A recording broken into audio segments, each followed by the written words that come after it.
আমি শুনেছি একটি পুরুষ তার শখের নারীর জন্য যে কোনো কিছু করতে রাজি আছে। কিন্তু কি জানেন, একটি পুরুষের 3টি শখের নারী হয়ে থাকে। এক তার মা, দ্বিতীয় তার ভালোবাসার মানুষ, তৃতীয় তার মেয়ে। এই 3 জনের শখের নারীর ভিতরে 2 জন তার রক্তের সম্পর্ক। শুধু একটি নারী যে তার রক্তের সম্পর্ক না, কিন্তু এই নারীটি এমন একটি নারী যে তার জীবনের শেষ রাস্তা পর্যন্ত চলে যেতে রাজি আছে।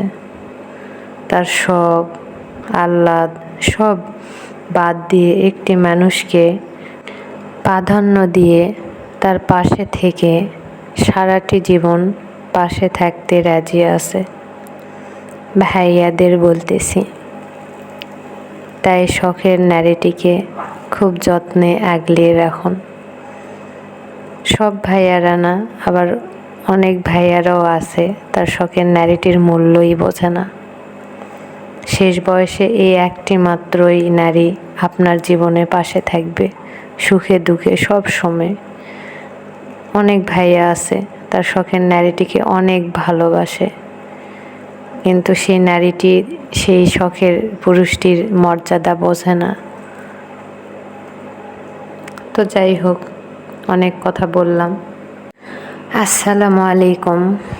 আজকে রুটি আর পরোটা আর সেমাই করতেছি, সকালের নাস্তা।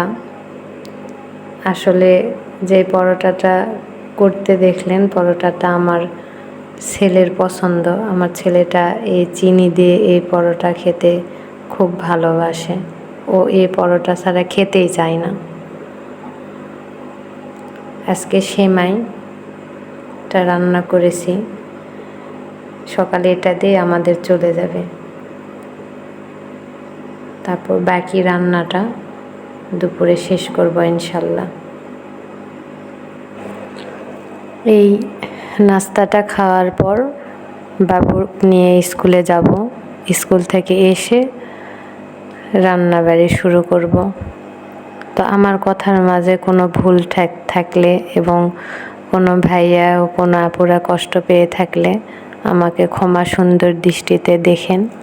সবাই ভালো থাকেন ও আমার জন্য দোয়া করেন। আমিও আপনাদের জন্য দোয়া করব ইনশাল্লাহ। আল্লাহ হাফেজ। সবাই ভালো থাকবেন।